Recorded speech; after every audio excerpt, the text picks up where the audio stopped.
Nå, det kunne være, at jeg skulle sætte den i gang. Nå.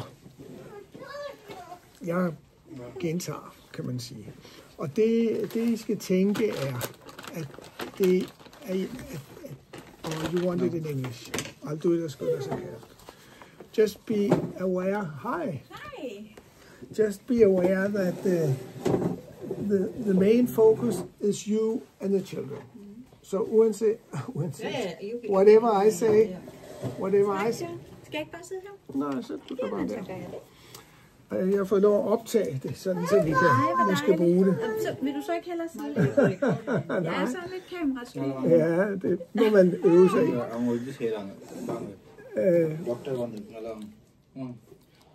So whatever you see and want to respond on for your children, you just go along.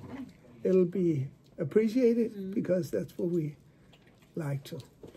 And because Jesper, oh, I could remember, is here, I can say it again in a good reason. Eh? And I ask you to be aware of how I'm doing this. Before I go through, you have seen this a lot of times. Yeah. If you think of the last week, where would you say you are in this? And what I'm asking is how you see yourself as a parent for the children. If you ask, I always say I may be around 9, 10, 8. So, but if you always see that. Yeah, because. But sometimes you say it's very not so good to be a mother in this situation. Yeah, because. So that doesn't make sense. So situation creates. As I always think, I'm a good mother, where I stand around 8 to 10, always. Situation creates, maybe I go here or there. Yeah. Yeah. So but situations. I don't think that I'll go No. more than this. No. You always decide Yes. what you think. But situations, as a parent, that's why I'm telling you this, is that you decide. You are responsible for your children, and man kan sige. Yeah. It's okay. You can mix it. Ja. Jeg skal lige. You can say that your children has been aware of seeing and have been to crisis and been through things that, so they create a situation that has to be, where you have to be very specific and help some in a specific way. So it's not the situation that creates, it's the omstændigheder, circumstances. Yeah. See, first of all, this is, it's just to say that it's always this, because it's the whole thing. It could be me, it could be you, it could be a family, it could be the school, it could be whatever. Now your family is a little bigger because you have your brother here and whatever. And then in the middle, I divide it to 3, and we have something in the middle I don't work on. It's I usually say I'm not driving on a 3-wheel bicycle, but my children say it's coming pretty soon. Because, hi, thank you. Og hvor er du hjælpsom, hva? Hvor er du betænkt. Og så kan du huske det, spurgte jeg om. Hvor er du dygtig. Tak for det. So this goes up and down. Yeah, that's okay.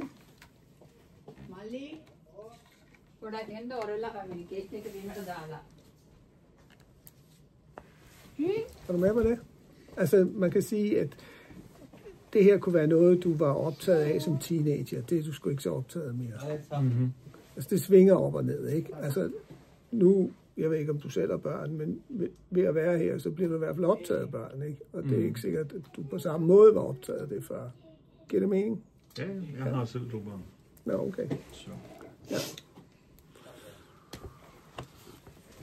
Og så kan man sige, at this is what psychologists say. This is a problem. But ordinary people say this is a dilemma, an option, tema, Sig det på dansk, hvis du døjer med fingrene. en opgave, ja, man kører rundt i det, men det er sådan, det er bevægelige begreber. Altså, det er jo ikke så rart at sige, man render jo ikke rundt og siger, at jeg har det og det problem. Vel? Så man kan sige, at når man selv skal beskrive det, så beskriver man det i bevægelige begreber, ikke? Fordi man skal leve med det hele tiden. Eller i hvert fald i en periode, ikke? Så har vi så det, vi kalder ressourcer. Hvad er ressourcer? Ressourcer er for eksempel sidde her og lytte i en periode. Være optaget af, at der er nogen, der ligesom har det skidt, eller gør opmærksom på, at de skal have deres forældre, eller et eller andet. Så man har altid det hele med. Altid det hele med. Det vi så forsøger, det er at italesætte det her op. Jo mere man som voksen, eller som os, italesætter det her op, jo mere reparerer det på det her nede, og jo mere bliver man optaget af det. Så hvis man, hvad der er en tilbøjelighed til, kan man sige, prøver på at hjælpe ved at fortælle, hvad børn eller man gør forkert. Når man får det at vide, så får mod, det gør man jo for at hjælpe. Men der er aldrig, eller i hvert fald ikke ret mange, der synes, det er rart at få at vide, de har fejl. Kan det have sin rigtighed? Det er ikke ret. Delvis ja, og delvis nej. Nej, prøv at se, hvad du tænker. Hvis du har lyst til det. Jamen, det har jeg sådan ikke noget problem med. Altså, der er ikke nogen, der har taget skade af at blive irettesat, fordi hvis ikke man bliver irettesat, og hvis ikke man bliver det er rigtigt. rettet ind på kurs, så kommer du helt ud af kurs. Ja. Det, der er vigtigt at tænke sig, at når det drejer sig om børn, så sker der det, at børn skal have selvværd. Mm-hmm. Og børn, der har været ude for kriser, har som regel rigtig meget lidt selvværd i forhold til det. Mm-hmm. Så de vil meget hurtigt tænke, lidt ligesom en dårlig arbejdsplads, hvis de får at vide, at de gør det og det fejl og skal rette ind. Og så er det ikke ret rart at være der. Og så lærer man faktisk også. Så lærer man faktisk at vende tilbage i forhold til, at man gør det og det forkert. Du gør det og det forkert, mor. Du gør det og det forkert, Jesper. Så det er faktisk det, man lærer. Så derfor så er vi optaget af det, vi kalder spædbarnsteknikken. Kan du huske, da børnene var små? Så i tale satte man alle de små ting, som de gjorde. Der sagde man ikke, at nu har du grædt i 10 minutter, nu skal du stoppe. Man vidste godt, det gav ikke nogen mening, og de kan jo heller ikke tåle det.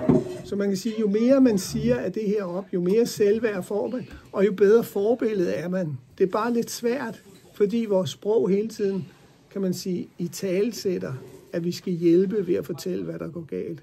Men det er rarest at få at vide det her op. Du er smadret god til det og det. Og så begynder man jo også at indrette sig efter det, fordi så begynder man at lytte mere, så er det rart at få tilbagemelding. Giver det mening? Jamen altså, det lyder jo meget fint alt sammen, men det har en side effekt. Og hvad er det? Det er jo, at hvis man evigt altid skal høre og fortælle, hvor god man er, så er kritikken delen nemme ilde komme, når den så kommer. Ja, hvorfor skal den komme? Hvorfor skal den ikke? Bliver du aldrig rettesat på dit arbejde eller noget sådan? Det må på et tidspunkt jeg er jo på arbejde nu, så hvis du har lyst til det. I ens liv, så skal man jo også lære at acceptere, at nogen går ind og irettesætter. Men det kan man ikke. Der er ikke nogen, der siger, at man direkte går ikke behøver at kritisere. Men det jeg siger er, at det her er i forhold til børn, og børn får alt for meget af det her nede. Fordi man tror, man er stresset, og man fortæller dem de ting, fordi man siger, lad nu være med. Men det man så lærer dem er faktisk ikke, de skal lade være med. Man lærer dem faktisk at sige, mor, stop det, Jesper, stop det, fordi det er det, de lærer. De hører ikke det andet.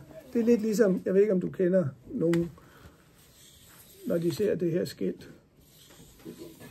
Skal jeg se, om jeg kan tegne det.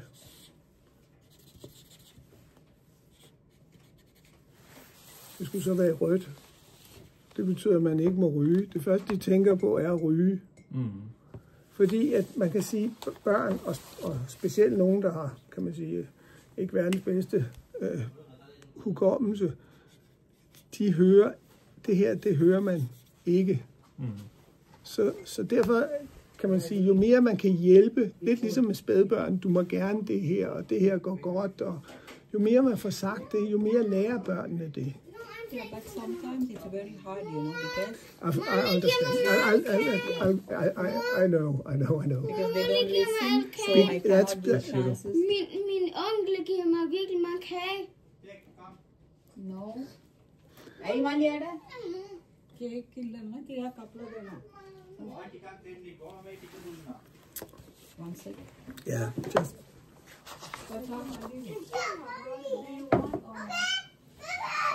Jeg vil ikke have mere. Jeg vil ikke have mere. det kunne være Montelund toilet. Gå Du. bare. Luca, Gå ind. jeg vil have kage. Du skal også have plads til noget aftensmad, du. Der er også aftensmad engang. Kan du hoppe en tak mere? Ja, det er den.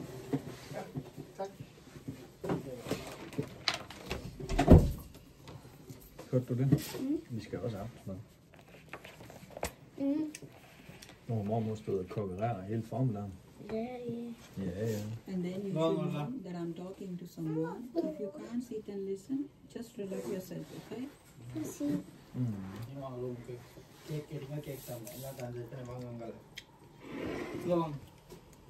Jeg tror faktisk, det er nemmere at spise med skeen, hvis jeg skal være helt ærlig. Har du tænkt over det? Så slipper du nemlig for det der. Var Jesper god, han forsøger at hjælpe dig meget. Men den har smag ligesom af haven, mor. Mm-hmm. Det er fordi, det er brumbær. Ja. Vi har også nogle. Har du brumbær? We had De stikker. Kan du huske sidste uge, da jeg kom hjem fra arbejde, der havde jeg været oppe og slås med en brumbærtræ? Ja. Det er ikke gået helt væk endnu. Hvorfor slåsede du? Det var fordi, jeg skulle ind og sætte nogle stropper på en palle. Der var ikke rigtig plads til mig. Så var der kun en tur, og det var ind igennem træet.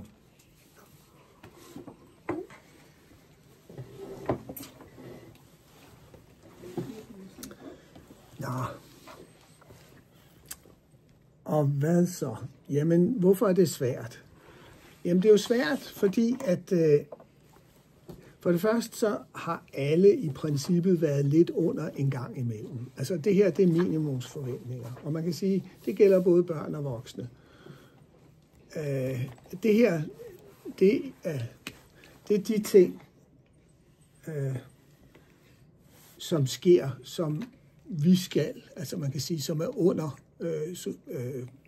som man skal underrette i forbindelse med, ikke? Men man kunne tage den og flytte den højere op, så kunne man sige, at i forhold til her, hvor det kører op og ned, det her, hvis man drikker eller slår eller sådan noget, så skal vi lave underretning. Og det må man selvfølgelig ikke. Men man kan sige, at det du snakker om, ikke, det er, at ofte, så går den opad skalaen, så er det rart. Ikke også? Og det vi så siger, eller det jeg siger her, eller det vi prøver at have fokus på, det er jo alle de her små ting.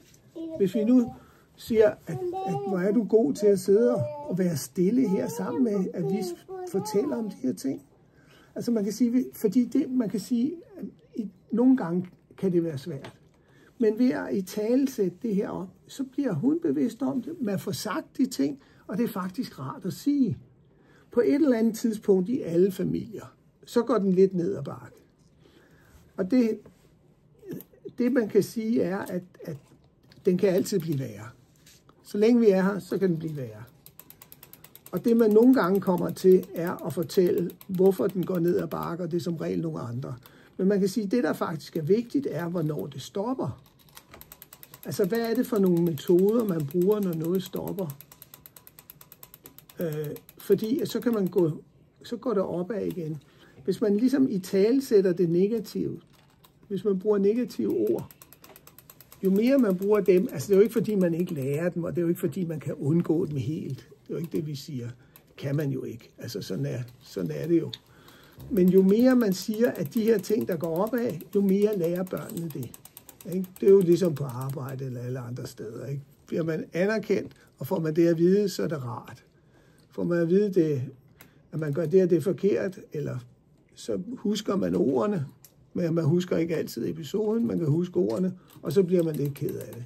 Så jo mere vi kan have fokus på det her op, jo mere lærer børnene det, og jo mere, kan man sige, forbillede er man. Så det vi faktisk gør er, hvis det her er nuet, så snakker vi om der, hvor man er på vej hen. Altså det, man gerne vil gøre. Jeg kan se, at du gerne vil spise pænt, så hvor er du god til at stoppe det fint ind i munden, frem for at sige, hvad man også kunne have sagt. Kan I høre mig? I er godt klar over det, ikke? Så på den måde reparerer man historien, barndommen, det der er sket tidligere, og så når man herhen. Ikke? Og jeg er godt klar over, at det er jo ikke den måde, man kan redde alle situationer på. Vel? Men man skal tænke sig, at det, der bliver... Jeg taler jo dansk. Det går så fint. Det går, man siger. Der er ikke noget problem i det. Det var helt svedt ud. Det var ikke for at genere eller noget. Nej. Så det, man kan sige, er, at jo mere man får sagt de ord, jo mere hører dem, som har brug for dem. Ikke? Og det er det, vi skal hjælpe med, og det er det, vi håber, at vi gør. Så hvor gode er vi til det, synes du? Hvad vil du give os af skala? Os? Ja? Den der mor. Hvorfor? Ja, det er mor, der er der. Ja, det er mor. Fordi... Hvor er kommunefolkene henne? Er de også deroppe? You want me to say individual or completely a package? A completely package. Because that's the same with, as you said, the whole week. It's different from this crisis to this crisis. Yeah. So yeah. So if whatever. So if we have to go in, because as Kør du videre på dansk. Nå, det går bedre. Det går sgu bedre, ja. Ved du, jeg er kanadier, faktisk. Det går ret godt på dansk. Jo, man kan sige, at jo højere vi kommer op, jo mere lærer du, at det er måden at bruge det på. Så hvad skal vi gøre for at komme en højere, tænker du?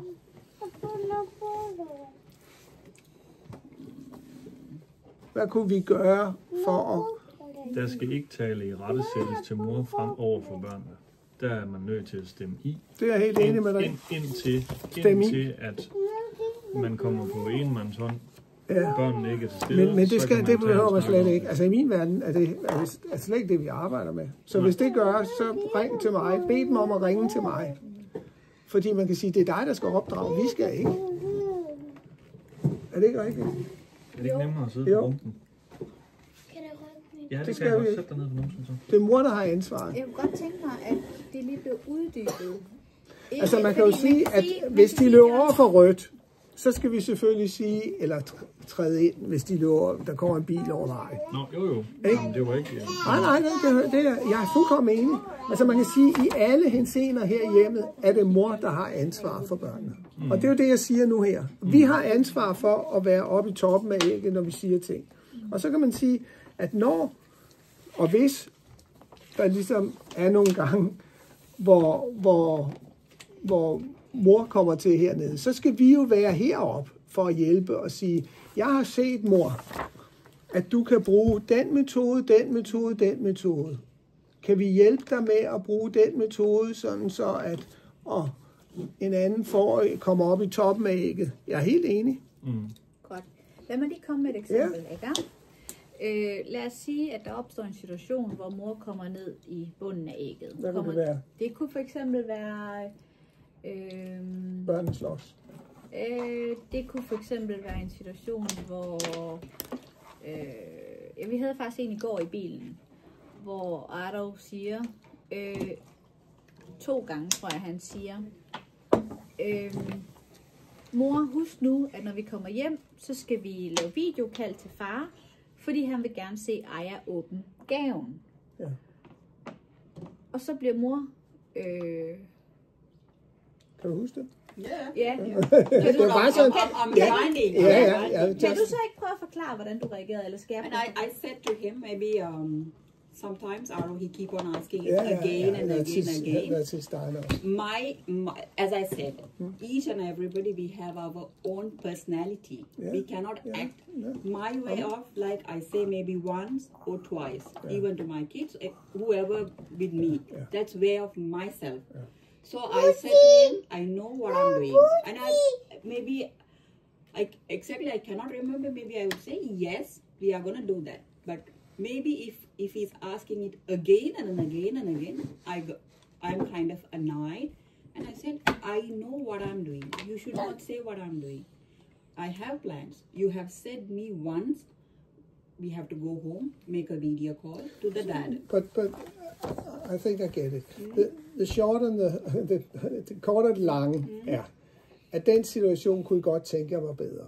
Er det rigtigt forstået? Der sad jeg som OF, og jeg vidste faktisk ikke, hvordan jeg skulle hjælpe mor til ikke at hæve stemmen, fordi mor sagde det meget, meget høj tone og på en vred måde. Der sad jeg faktisk og sagde ingenting. Ja, det er godt. Ja, fordi jeg vidste, at du kommer i dag, og så hjælper du mig med, hvordan jeg kan få italesat det i toppen af ægget. Men den situation, synes jeg jo, hvor Jesper han siger nu, mor skal ikke korrigeres. Jeg er fuldstændig enig, men jeg er jo også handlingslammet der i en situation. Jeg sagde ikke noget, jeg gjorde ikke noget. Det er så fint. Yeah, but I want you to understand, because I'm meeting my ex-husband, where he put me to such a beautiful situation. I'm already frustrated, and then I cannot act like don't make fun of it, because it's a serious. It's not a beautiful. It's a terrible. It's a terrible situation. So if you get that point, it's really nice, and I am already frustrated. Yeah, I know. I can understand. Where he acts. Jeg skal lige høre din mor. Kom, hvad siger du? And then når du er færdig med at spise kage, kan du så ikke spørge Onkel, om han vil hjælpe dig med at sætte kongespil op ude i haven? We were like a boyfriend and a girlfriend, where there happened nothing. He wants to give me some food, he wants to offer. My heart was like burning. You put me to this situation and you are acting like that nothing has happened. And then when I come to the car, my man, as I said, I cannot act to my kids like fake. So it comes out. Yeah, and your son represent some of it, because a lot of things. I can understand. I understand. But still, I wanted to finish that. Yeah, I know. Were you happy about me No. silent there? You have to, please. Yes. I was silent. I didn't do anything. But what we can do is talk to you about. You want to say that to your son in a way that you were more calm and more eased and more on top of the situation. Yeah. Is that right? Yeah. Okay. And I let me talk. Let me talk. So you were not the worst part, but you could feel yourself. It was not the best of you. Yeah. Of course. I am a human I being. know. See, because this is what you have to work on, but your son also has to work on. Yes. And we have to help you be a good picture for your son, and jo før jo bedre, kan man sige. So we have to help you få nogle ord, nogle sætninger, som vi kan arbejde med, som du kan bruge, som vi kan støtte dig i. Fordi at han kan jo selvfølgelig mærke dine følelser, og jeg forstår godt, at du har det sådan, og det er faktisk rigtig vigtigt, at du siger det højt. Fordi at, det er klart, og du må også godt sige det til din søn, fordi det kan måske hjælpe dig, fordi det kan han også godt forstå. Han er jo del af det her, ikke? Så du kan godt sige, at den her situation er ikke så let for mig. Jeg er nødt til at tænke over, hvordan vi ligesom skal takle det på en god måde. Sådan så han kommer med i processen, for han er jo ikke dum. Vel? Der er jo ikke nogen her, der er dumme. Altså, så derfor så må man gerne sige, sådan så man kan følge processen. Hellere det, fordi så er du også heroppe, kan du høre det? Så lærer du ham faktisk, hvordan man skal føle. Giver det mening? Ja. Så når du kan mærke ind i maven, fordi det mærker du ofte, tænker jeg, fordi det er en kritisk situation, og der er sket mange ting. Yes. Så må du gerne sige, Du må gerne sige det højt. Jeg har altså jeg arbejder med det her i øjeblikket. Jeg tænker over det. Jeg vil gerne gøre det så godt som muligt, men jeg skal lige have lidt rum. Og så kan vi øve nogle sætninger, nogle formuleringer. Men du må gerne trække vejret og gøre det. Fordi jo mere du kommer til at lukke dig inde i en skal og sige, jeg skal finde ud af det her, jo mere kommer han jo også til at lukke sig inde i en skal og skal finde ud af det. Men vi skal hjælpe ham, og vi skal hjælpe dig. Så du skal være forbillede for det. But sometimes the problem is like, Aro, he doesn't understand that whenever I'm saying, he repeat it again, and repeat it again, and repeat it again. That doesn't mean he don't understand. That means he has a mønster. He can feel you and everything. So you have to believe that we can help you. You have to believe that when you start, he's not the one who starts. He can maybe do something new in a year or two. Who knows? It's very powerful on children. He's only had a short life. You've had a long life, and you can sit here. A lot of women who's been that through wouldn't be able to sit and talk like this. So you're very far in your process. You can listen. I can feel you a little, but you're listening and you're doing it very good. You're a little scared, but you're doing it very good. Is that? I'm not scared. Yeah, to be very honest. I'm a little angry, but I'm not scared. Okay, to angry, be very honest. angry. Yes. Yeah, that's okay. But we want to help you, and you are the forbillede for dine børn. Yeah. Og jo mere, og det ved du også godt, altså jo mere du kan gøre de ting, som man gør i Danmark ved at ligesom støtte børnene. Træk vejret. Du må gerne snakke følelser. Jo mere du kan snakke følelser, jo mere kan du hjælpe ham. Jo mere du kan fortælle ham om de her ting. Hvor er det godt, du spørger. Jeg er glad for, at du spørger. Jeg er glad for, at du er opmærksom. You don't have to say you're glad, but whatever words you can... I always do that. Okay. You know that. Yeah. Yes. I did even in the car yesterday because my ex-husband was But you can that voice. You can keep that voice. That's very good. Yeah. But come on, as I said, it's but now when you are I'm angry, I go up. When I'm okay, now, I go down. That's a normal way of myself. Yeah, but now you are knowing that it's the picture for your son, so you try and trække vejret næste gang. And put your hand on your stomach. And et eller andet sted gør man ikke det som normalt fungerende forældre i det omfang, man har redskaber til det. Det er helt enig. Men det kan han bare ikke tåle. Altså han er jo, altså man kan jo sige, altså her er vi på min fagbase, kan man sige. Ikke? Altså, så man kan sige, at I har været udsat for noget, som vi er jo i gang med at reparere jer, og man kan sige, det er faktisk traumatisk, ikke? Og man kan sige, på forskellige måder udmønter det sig. Og det er jo ikke alt, man kan se, og det er ikke alt, man kan... Men man kan sige, noget af det, som er vigtigt at gøre, er, at man som forbillede prøver på at reparere. At man kan stoppe ham til hvilken som helst psykolog, og det gør ingen forskel. Men han kigger jo på sin mor i alt, hvad hun gør. Ikke? Så jo mere vi kan hjælpe dig til at være psykolog for ham, jo hurtigere kommer han igennem, og jo bedre han får det, jo bedre får du det. Så det er ligesom dobbelt op på hele balkonen. Så det er jo ikke fordi, at jeg... forstår godt, hvad du siger, men det jeg siger, det er, at det gør man jo også i det omfang, som man har. Ja, men man skal gøre det mere. Ressourcerne til det. Ja, men man er nødt til at gøre det mere, fordi at... Jo, men hvis du gør det mere, prøv at høre, du har kun en pose ressourcer at dele ud af. Så prøv lige at se her. Fordi du kan faktisk starte... Du hører ikke rigtigt, hvad jeg siger. Nej, men...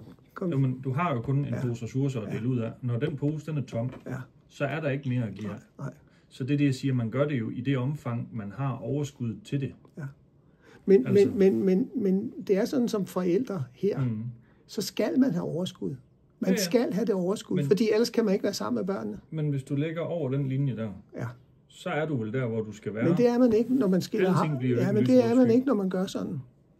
Gør hvad? Ja, et eller andet, hvor man er under. Man kan sige, børnene er ekstra sårbare, fordi de er i den situation. Og så kan man sige, så falder de hurtigere ned under, fordi de ligesom er, kan man sige, ekstra sårbare eller ekstra påpasselige i forhold til sygdom, eller nu er det traume, ikke? Altså, Så på den måde skal de hjælpes hurtigere op, fordi ellers så, og det skal man gøre som forældre, fordi det er forældrene, der er sammen med børnene. Det har man valgt, at de skal være. Ja.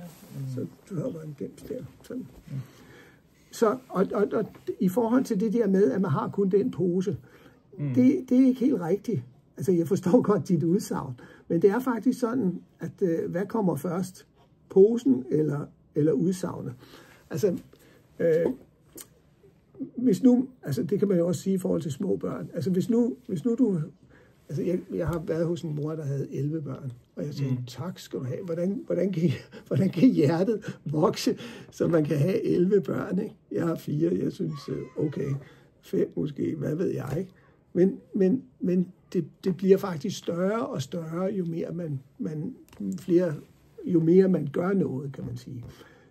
Så hvis du for eksempel siger nogle positive ting til spædbørn, så får du jo positivt tilbage. Og det er jo ikke fordi, du altid har overskud til det spædbarn, men det skal man skaffe sig. Så hvis du for eksempel siger, at det er lidt ligesom et parforhold, nogle gange kysser man, og så har man ikke rigtig sådan, synes det er lige for sagens skyld, men så får man et kys tilbage, og så var det faktisk okay, og så bliver der fyldt mere i posen, end der var.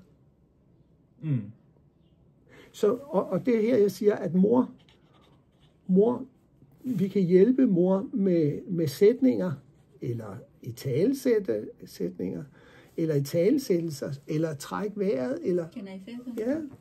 You just make me here, but you don't know how much pressure I have.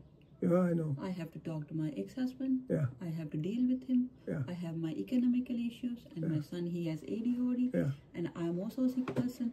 Then you want me to be calm in all No, that? I just want, I just want to help you. Yes, I got it, but it's not so easy. I know. As you are I haven't. We are here a lot, so I know it's both a problem to be here, and it's because we want to help you. Yeah, I got it. I got it. So I got it. I understand everything. We can. A good way, I don't know if a good way, but it could be a way to get it. Det var det, somebody talked to you about, get it, maybe was Frederikke, to go to, hvad hedder det, familieretshuset, ikke? Altså, so you get straight lines. Familieretshuset er faktisk, hvad kan man sige, det sociale politis rammer. Altså det skal man følge. Hvis man ikke følger det, så får man bøder, og der sker ting og sager. Det har fordele og ulemper. Ulempen er, at man kan blive pisse sur, og der bliver sat nogle retningslinjer. Men det sker jo alligevel. Sådan er livet. Altså livet er, at man ligesom skal takle de situationer, der er. I am all alone here. I don't have anybody to help me. No? So I know only one person, that is my ex-husband. So I cannot directly against him. He calls me, he threats me. Maybe people who have been here, they know how many times he calls me. But there's a law against that. So if you want to take that to the police, you can do that. But that's tough too, I know.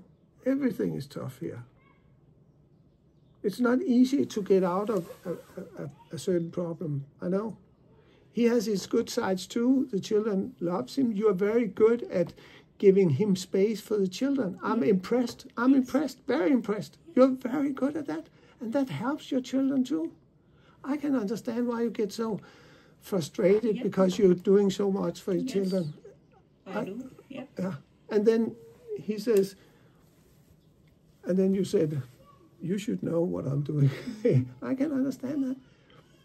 We know that. I know that. I can see it. You know I know what's going on here because I get all the writings.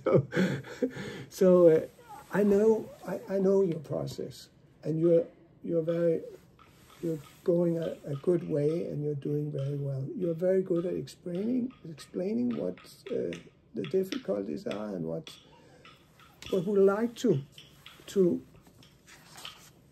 be better to keep things up here, and we have to leave your opdragelse til dig. Skal vi ikke spille kongespil? Når vi er færdige med det, så kommer vi. Og vi vil rigtig gerne, at vi bliver bedre til at italesætte det her op. Når du hører, at vi ikke gør det her op, så må du gerne bede dem om at ringe til mig og sige, at de skal lige have lidt hjælp. Ikke? Fordi det er det, vi vil. Ikke? Giver det mening, det jeg siger? Ja. Giver det også mening for dig? Ja. Det giver fin mening. Jeg er bare ikke enig i alt. I sådan en situation som i bilen, ikke? Og Jesper, nu sagde du jo, at mor skal ikke irettesættes. Det gjorde jeg heller ikke. Jo, jeg siger ikke, at hun ikke skal irettesættes. Jo, det mener jeg ikke, hun skal. Nej, og det sagde du også. Fordi jeg prækontydigt, det sagde jeg. Men jeg sagde også foran børnene. Det sagde du nemlig. Og der var børnene så det er vigtigt, at vi lige får hele konteksten. Men der har jeg også brug for John. Men hun skal ikke i rettesættelse under nogen omstændigheder. Altså man kun sige, men kun når man er nede under. Men det er jo det, du gerne vil give hende værktøjerne til at arbejde. Det er præcis, fordi hvis vi rettesætter. Så det er jo ikke fordi, at hun skal i rettesættes, men det skal i talesættes. Ja, men det er måske mere korrekt. Ja, men det jeg gerne vil have, at vi sagde undervejs. Det er godt. Hvis jeg havde været der, så havde jeg sagt, jeg kan høre, mor, at du gerne vil støtte din søn. Og jeg kan høre, at du søn, jeg kan ikke sige hvad han hedder. Arv. Og du Arv rigtig gerne vil have kontakt til din mor. Hvor er det dejligt for din mor at vide. Jeg tænker, at din mor gerne vil sige til dig, er det rigtigt, mor, at du har brug for en pause lige nu, og at vi måske kan snakke om det senere. Hvis jeg havde sagt det, hvordan havde du modtaget det, Asha? Hvis jeg havde i den situation sagt præcis det, John siger, hvordan ville du have oplevet det? Det var en fantastisk sætning. Ja, jo, men det var ikke alt. Ja. Hvordan ville du have oplevet det? Det havde været behageligt jo, for det tror jeg. Nu tror jeg lige, at så skal svare, John. Jo, men altså, hvis man bliver født... Det er jeg nok nødt til at sige, det har jeg. Ja, but jeg havde sagt, ved du hvad, det gider jeg ikke lige at snakke med dig om lige nu. Lige nu vil jeg gerne bare lige have, at vi kommer hjem. Jo, men han presser jo. Altså, jamen, og lige netop derfor, så har man jo ikke overskud til at håndtere det, hun kommer med. But I changed the topic in that point. How did you do that? Yeah, because I spoke to him, and then he says, Mama, are we going to open the gift? We have to make a video call, and then I think I changed the topic about the person who saved the food to him. Because my ex-husband was a little bit angry at that point. Then I asked, what do you feel? How do you think? But the way you reacted was super cool, Aro. I was so proud to have a son like you. You are so helpful. I changed the situation, but I raised my voice and says, I know what I'm going to do. I know when to call your dad. And then I changed the situation, and he was super happy till we come home. Yeah. Og i sådan en situation vil du have sagt, John, hvor er det godt, mor, du ændrer. Fed metode, mor. Yes. Hvor er det godt. Og så vil jeg sige til din søn, kan du høre, at din mor tager omsorg for dig? Jamen det, og igen, nu er jeg nødt til at sige, det er jeg bestemt ikke enig med dig i, fordi han har ikke brug for, eller hverken ham eller mor har brug for, at der sidder en pædagog lige og speaker ind over. Det er jo et kæmpe problem. Men det, så er jeg nødt til at løfte mig op på stolen og sige men, det her har jeg lavet i 40 år. Jamen det er godt og vel. Men og man kan sige, det virker. For mig, men, som forælder, vil det være, at du kører mig over. Og så skal vi jo selvfølgelig ikke gøre det. Men de familier, vi har gjort det med, er rigtig glade for det. Også fordi, at han sikkert hører noget andet fra hans far i forhold til hans mor. Ikke? Så er det rart, at nogle voksne fortæller, hvor god hans mor er til de situationer omkring hans far. Det er jo noget af det, der er i spil i hans dilemma. Ikke? Hvordan vil du have det? Vi har slet ikke hørt dig. Hvis nu jeg sagde det, hvordan vil du have det? But I don't want someone talk in front of my kids. Okay. Because they think, I feel like I'm losing my authority. Yeah. I don't want it happen. No. Because I don't think that I'm such a bad person to take very somebody's taking authority. That's very important to know. Yeah. So that's... If they want to say something, they can say, Asha, you would have said at this time in this way. Yeah. But not in front of my kids. That's very good. That's different from person to person. Yeah, so der er I jo ens, kan man sige. Så det er jo meget heldigt. Det, der er vigtigt, er, at du skriver det ned. Jeg ville have skrevet ned, hvis jeg var dig i alt det her. Men jeg skal du bare skal lige referere alt det her. Ja, jeg skal bare lige spørge dig. Det Asha og Jesper siger, det er, de ønsker ikke, at vi hverken på hen imod sprog eller på anerkendelse involverer os, når der er nogle konflikter, eller når ting går godt også. Men de vil gerne sætte tid af til at høre det på bagefter. Ja. Så hvad tænker du om det, John? Det er jo ikke den måde, vi arbejder på. Jo, på. det er også den måde, vi arbejder på. Okay, og det er jeg glad for at høre, fordi det er jo det, jeg har været i tvivl om. Vi arbejder på den måde, som forældrene Når jeg har stået i situationer som det i bilen, så har jeg valgt at tie stille, og så har jeg snakket med Asha om det bagefter, for jeg kan se, at der er hun mere i stand til at lytte.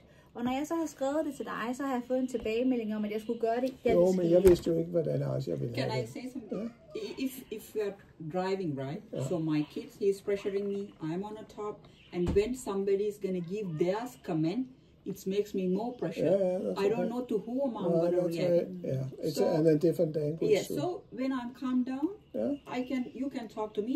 I can take the good points, and then I can approach my kids. One dilemma here is that you have to referere alle de her sætninger. So that's why we write when we are. Så det vil jeg råde dig til at skrive ned, mens du er her. Hvis du ikke skriver ned, mens du er her, så får du en udfordring, kan man sige. Fordi det er rigtig svært at referere det her.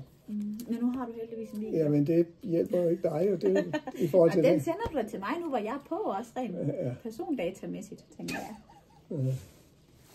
So now we know two things. First of all, you are the parent. You are responsible. Yes.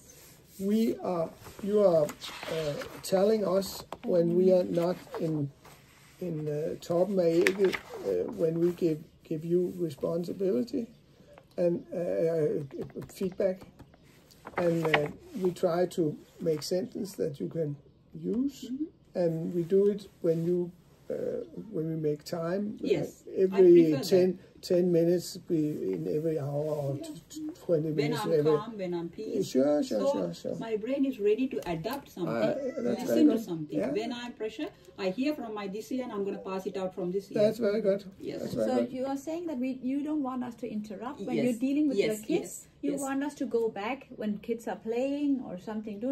Oh, Asha, do you remember that time in car? But Unless I can say like, I wanted to say something. Yeah, that's very good. That's very good. Can we talk about this? Then when I'm completely calm, I say, yes, why not? We can sit and have a cup of coffee and we can talk about it. Og du har jo skrevet det ned, så derfor så kan du bare bum. Fordi det er vigtigt. Altså det er vigtigt, at OF skriver ned, når de er her. Sådan så det er dine sætninger. Because in front of my kids, if somebody gonna give advice to me, I think that I'm lacking my respect. Yeah, that could be. I don't want it to happen because I'm doing so much to them. Yeah. I want my respect. Another thing you could learn from it is that the children hear the way of talking. Yeah. So it's a good way of talking, but you decide what they have to learn. Yeah. No problem. Yeah, that's what I'm saying. With the pressure, even Sabina or whoever here gonna say some good things, my brain is not ready to adapt or catch it. Maybe if she says later, I'm going to take it and I'm going to try to work on it later on. And that's because you have been into a crisis that yes, you are right. Men jeg tror da også et eller andet sted, så skal man vel også lige have den rettighed til, at der kan godt være noget, som Sabina måske føler vil være en overskrift, som vi lige skulle snakke om. Men der skal vel stadigvæk være den frihed til at sige, prøv her, jeg synes faktisk, det gik okay.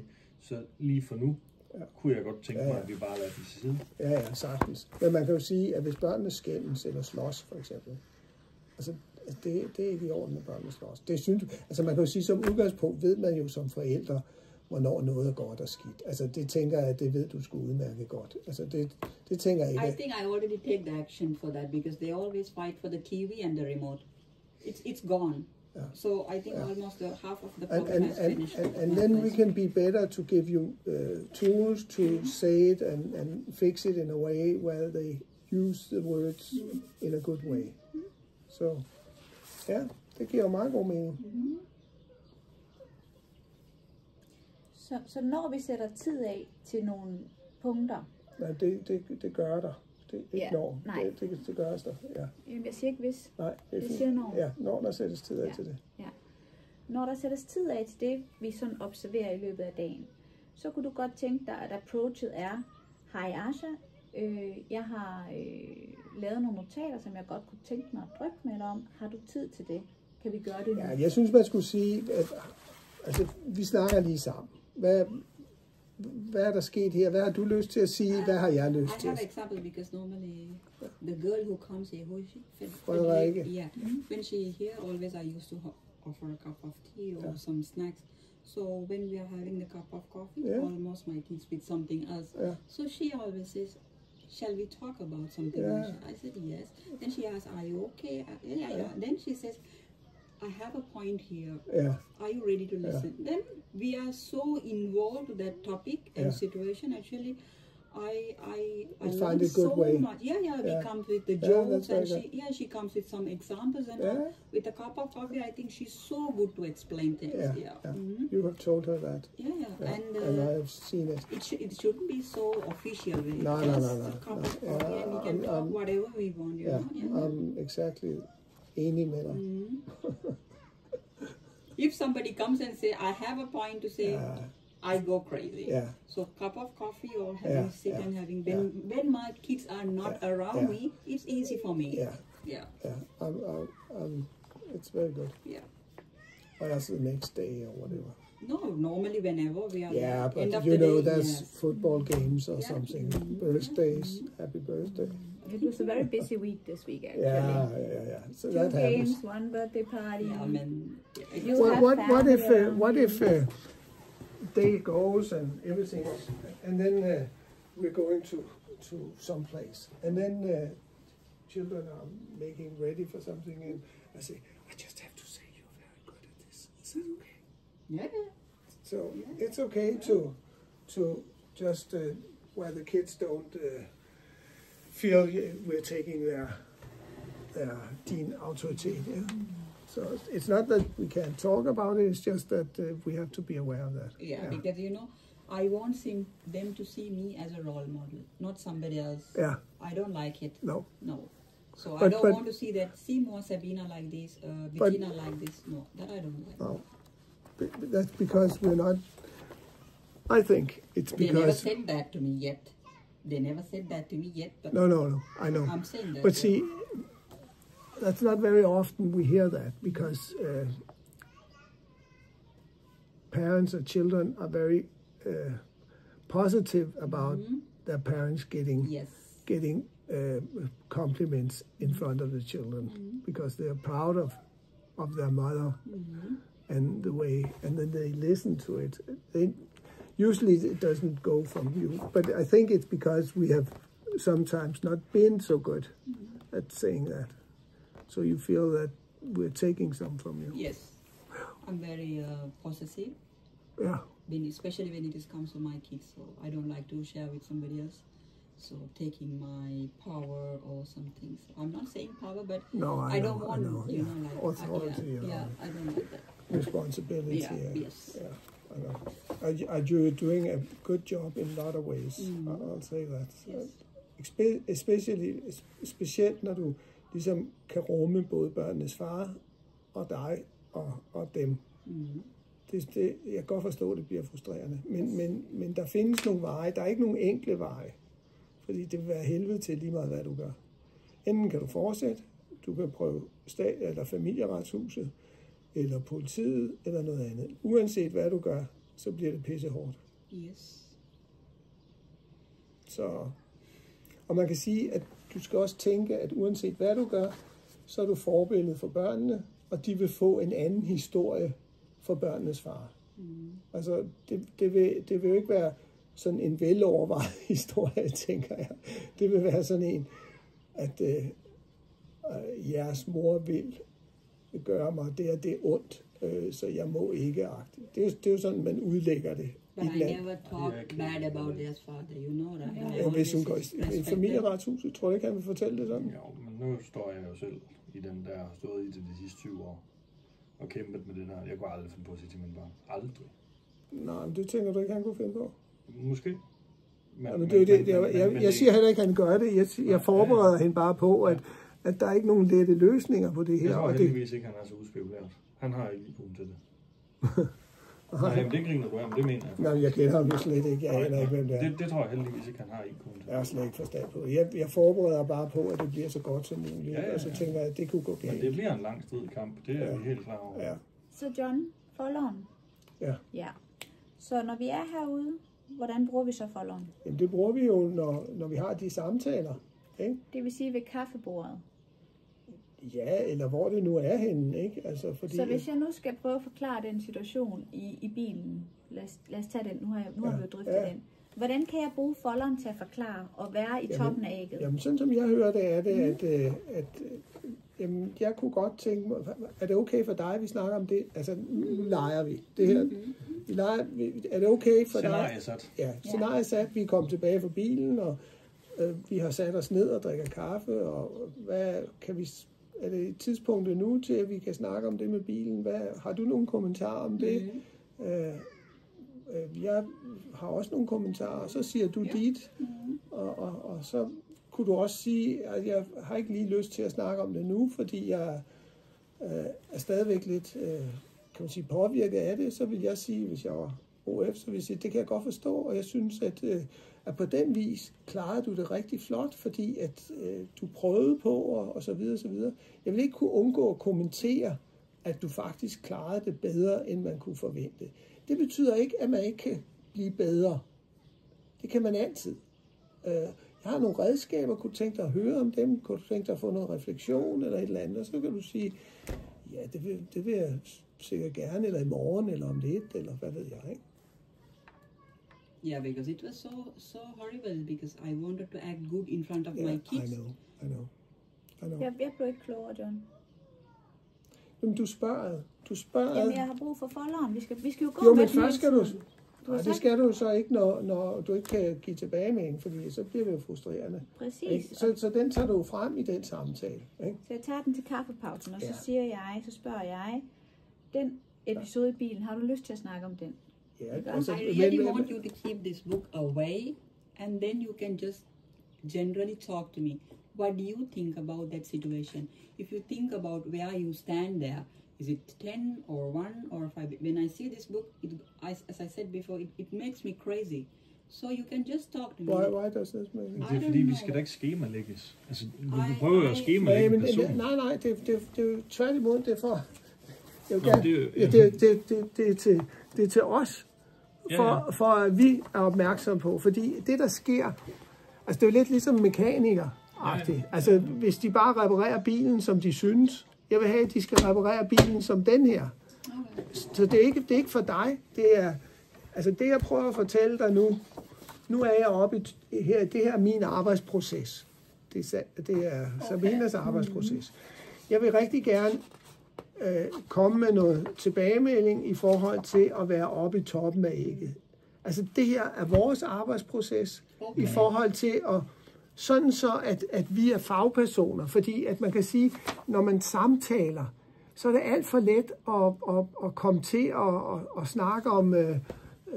dengang jeg havde en gård med heste, altså man kan sige, vi skal vide, hvorfor vi spørger, hvorfor vi stiller de spørgsmål, og som du nok har bemærket, så siger de her ting, når de kommer om morgenen, det kan jeg jo se.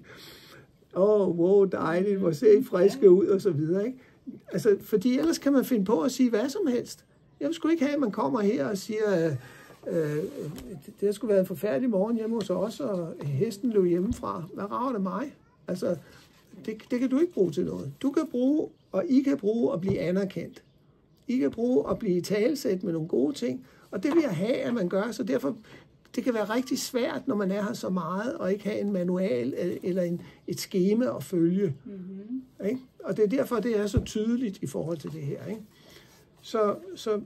Så hvilke metoder virker, når noget er heroppe? Det er sådan nogle spørgsmål, jeg vil have, at man stiller. Så det er ikke for, at du ligesom skal gøre det. Det er for, at vi skal gøre det. Okay. Mm-hmm. Og så kan man jo sige, at derfor må du gerne give tilbage med, hvor god har jeg været i dag? 1. Hvad skulle jeg gøre for at komme højere op? Hvad skulle jeg gøre for at komme højere op? Ja, det sagde min skolelærer også. Er det første gang, du har fået 1, John? Ja, det er længe siden. Så er der plads til forbedring. Så er der plads til forbedring. Det er altid godt. Der er ikke noget, der er så skidt, det er godt til. 6. Ja. Må jeg sende den der til de andre, der kommer her? Mm-hmm. Ja. Mm-hmm.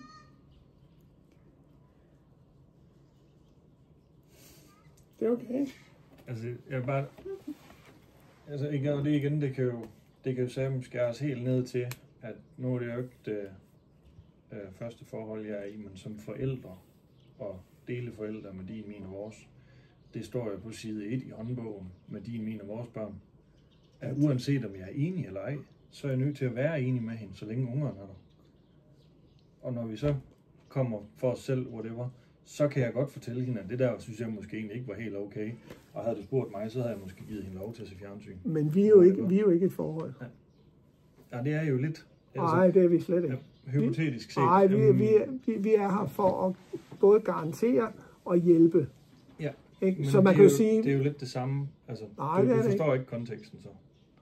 Det jeg siger, det er, at det er hammervigtigt over for børnene, og lige netop når man snakker om autorisation og tryghed, og hvem har hvad at sige. Det kan jo ikke nytte noget, at Asja siger én ting, og Sabina siger noget andet. Det er aldrig sket. Nej, men jo, det kan sikkert godt være sket, men man kan jo sige, det gør faktisk ikke noget, når man ligesom reformulerer mors til op i toppen af ægget. Altså nogle gange kan man jo, altså også som forældre, så kan man jo sige, mor kan sige, jeg blev, I skal holde op med. Og så kan du sige, og jeg tror, det hun mente var, at hun faktisk gerne ville hjælpe dig med et eller andet. Altså sådan kan man jo godt gå ind og sige, og det er faktisk det, der er meningen med det, vi skal gøre. Ikke? Men John, det jeg hører både dig, Jesper og Asja sige, det er, det ønsker I ikke. Nej, det hører jeg også. Ja, du hører, at når du er i gang med dine børn, lige så nu, skal vi back op, og så kan vi snakke om det bagefter. Yes. Og det er der, vi clasher et eller andet sted med metoderne, og så det, vi skal herude. Fordi jeg kan se på dig, når jeg gør det, jeg skal, siger Asja. Det, jeg har sagt. Det, du har sagt. Men nu skal vi gøre noget andet. Så virker det ikke. Du bliver mere frustreret. Men man kan jo sige, synes, det er træls, vi er her. Men man kan sige, så, altså det er helt almindeligt, at ting ændrer sig i familier. Altså jeg tænker, sådan gør vi lige nu, indtil vi gør noget andet. Ikke? Vi aftager, det gør vi indtil videre, og så kan det være, at vi gør noget andet i næste uge, eller om 14 dage, eller om en time, eller hvad det er. That's what I said, because this thing Du tager has... din kage. Nej. Enjoy. I'm joking. No, but just take Nej. it. And what is it like? When I was with Frederica, like, she always, like, she understands the situation. She never directly approached me because she knows, I don't know, she knows the pressure what I am in, where I am in. So she always study myself. She could feel that I'm calm, and then she comes with her things, with the Maybe she had been out. Maybe she had in something in her life that she can follow you. That helps. Or maybe she had been in a family that gives that experience. Some people, you learn all the time. I have been in quite a few families, and I learn every time. But den her samtale er vigtig, og den er jo vigtig, fordi at man kan sige, at da vi startede op, så sagde du jo også bare ja, fordi du var glad for, at du var sammen med dine børn. Så du vidste ikke helt, hvad du sagde ja til. Og så er det jo meget godt ligesom at få samlet op. Måske skulle vi have gjort noget før. Jeg ville faktisk gerne have været noget før, men det har jeg ikke haft tid til af forskellige omstændigheder. Jeg er glad for, at jeg kom nu, og så prøver vi det, og så giver vi den gas i forhold til det, ikke? Okay. Men jeg kan godt lide din holdning til, at I skal være enige. Det synes jeg er rigtig... altså nogle gange kan man jo også som par være rigtig hjælpsom og gerne vil hjælpe den anden, fordi man netop har haft mange parforhold og ved netop, at sådan og sådan skal man gøre. Men jeg synes, jeg respekterer rigtig meget, at du tænker, at det er noget andet, der ligesom er i spil her. Og jeg er nok nødt til at sige, at jeg tror, det er mest hårdt. Nu er jeg her med Asjas børn. Det er mest hårdt for Asja, hvis jeg nu siger noget til hendes børn, som hun ikke nødvendigvis er enig i. Så er hun altså nødt til at være enig alligevel. Ja, eller i hvert fald korrigere, eller et eller andet. Nej, faktisk. Det er der jo nogen, der gør, fordi børn ikke kan leve i det og sådan noget. Nå, men altså, alt inden for rimelighed, ikke? Ja, men sådan i generelt omgang. Og så skal man jo finde hinanden, fordi sådan er det jo ikke. Altså, så det giver rigtig god mening. Et langt stykke hen over en er vi enige om det mest. Ja. Samtidig vi lige tager nogle crazy beslutninger, uden lige får snakket om det, men... Men I har også været igennem meget, tænker jeg. Altså, altså, vi har jo bare fulgt reglerne, eller hvad kan man sige, de retningslinjer, vi har fået. Vi kan jo ikke gøre andet. Altså, og det tænker jeg ikke har været så let for jer. Altså, det har da været problematisk, altså samtidig med alt det andet. Ikke? Altså, så nu er vi her. Godt så. Hvad vil du give mig? Du vil da ikke tage hendes største museet. Det ved jeg ikke. Nu er du min chef, så jeg giver dig 10 selvfølgelig. No. Det gjorde du også. Du gav 1, og så gav du 6 bagefter, så det må jeg også gerne. If I'm next to him, I would have given this because you are like roasting me here.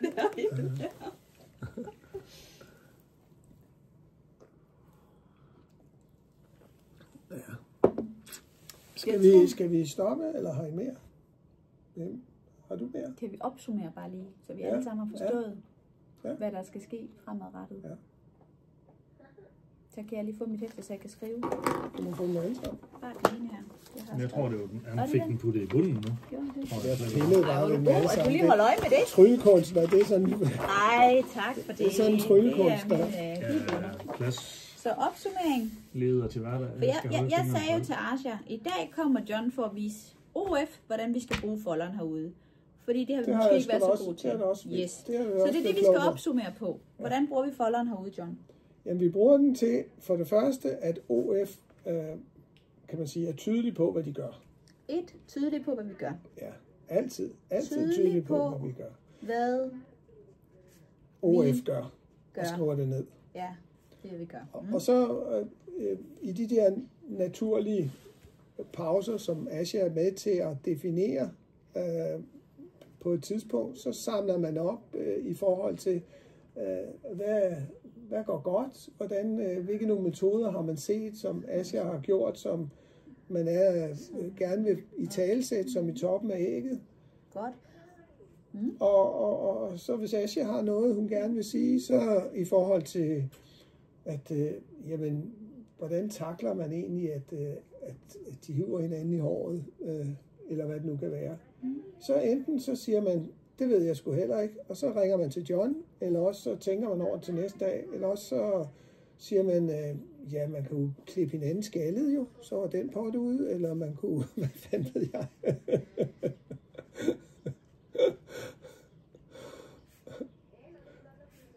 Så hvis mor efterspørger råd, og I ikke selv har et svar, skal vi ringe til dig? Altså, det afhænger jo lidt af, hvad det er for et råd, ikke? I have never been like... Nå, men det kunne være noget i forhold til skolen, eller noget i forhold til kommunen, eller i forhold til, hvad fanden ved jeg. Altså, der kan være mange. Ikke? Det kan også godt være i forhold til børn og sådan noget, som vi ikke er klar på. Så hvis ikke vi selv har et kvalificeret OF-svar, så ringer vi til dig? Ja, det kan alle gøre altid. Altså, så det er ikke noget nyt. Altså. Nogle gange er det også godt bare at vente, og det tænker man over til næste gang, eller til man kommer igen. Så konklusionen er, at vi skal ikke gå rundt med folderen herhjemme? Nej, fordi den provokerer mor. Og vi skal heller ikke tage den frem, når vi drøfter. Vi skal have OF-metoder i hovedet, og så skal vi tale sig. If you want, det er din værktøjskasse. Det er din værktøjskasse. Ja. Ikke? Det er ikke nødvendigvis men det kan jo ikke alene være min værktøjskasse. Jo, det kan da. Altså man kan jo sige, udfordringen er, hvis Asha er under, så er vi nødt til at sige det. Altså, men ellers behøver du sådan set ikke at vise den. Så kan du bare sørge for at være i den selv. Fordi jo mere du er tydelig på din værktøjskasse, jo mere ser Asha den jo. Altså det er jo lidt ligesom, hvad kan man sige, at hun kan høre mit engelsk lyder som brækket arm, ikke? Altså så kan hun også, altså hvis du kan den der udenad, så kan Asha den jo også. Så det er jo logik for Perle. Er det ikke rigtigt? Go and study the book. I have to. I simply have to. Keep the things in. For mig at se, så er det der en værktøjskasse, der bare ikke passer til det stykke job, der er her. Der skulle en anden værktøjskasse til den her givende situation. Hvad skulle det være for det? Jamen det ved jeg ikke. Altså noget, der var til. Men du har jo lige lavet nu jo. Nu har vi lige tilpasset den her værktøjskasse, så den passer til det her scenarie. Men jeg tænker også, at altså det er som ikke så specielt for så mange. Altså det har jeg da også været ude for i mange andre familier, så det er da ikke ualmindeligt. Men den her er noget, som jeg vil have, at vi skal kunne. Ja. Ikke? Og det skal vi for at hjælpe jer. Altså man kan sige, at hvis vi kommer til at spørge, har det været hårdt i dag? Altså, hvad sker der så? Ja, gud, det har været hårdt. Det var næsten lige så hårdt som i går. Ikke? Og så sker der det, at så får man, for det første så bliver vi forbilleder i forhold til at snakke om det negative, eller det, der er hårdt, og samtidig så tapper det energi. Det tapper energi at snakke om, hvor trist og hvor hårdt og hvor, hvad ved jeg. Så jo mere du snakker om og bliver opmærksom på de gode ting, jo mere får du energi til at takle det, som der også er hårdt. Jeg ved sgu godt, det er hårdt. Altså, livet er hårdt, det her er hårdt, og det her er endnu mere hårdt. Og for at takle det, altså det ved alle jo. Altså, skal du have lavet en psykologtest, så skal du jo helst være på toppen. Og er du på toppen, så er det lige meget med at få lavet en psykologtest. Men der er rigtig mange børn, der får taget en, hvor de har det helvede til. Og så viser den det. Det er jo fordi, det er der, man bliver opmærksom på det. Ja, eller også et par år efter, ikke? Når de sådan har plads til det. Mm. Ja, hvor gamle er dine børn? 7 og 11. Ja, det er også nogle store børn. Dreng, pige. En lille dreng og stor pige. Nej, hvad hedder det? Lea og Lars. Lea? Og Lars. Lea og Lars. Når I kan det med bogstaver, hva'? Det er en sjov leg. Nej, de skulle have noget med J, jo. Det kommer vi så ud. Nej, ja. Nej, det er... Yeah og Jas. Så moderne er vi vist ikke i min følge. Nej, helt okay. Yes. Godt, så fik vi opsummeret. Ja. Det var dejligt. Tak for det, John.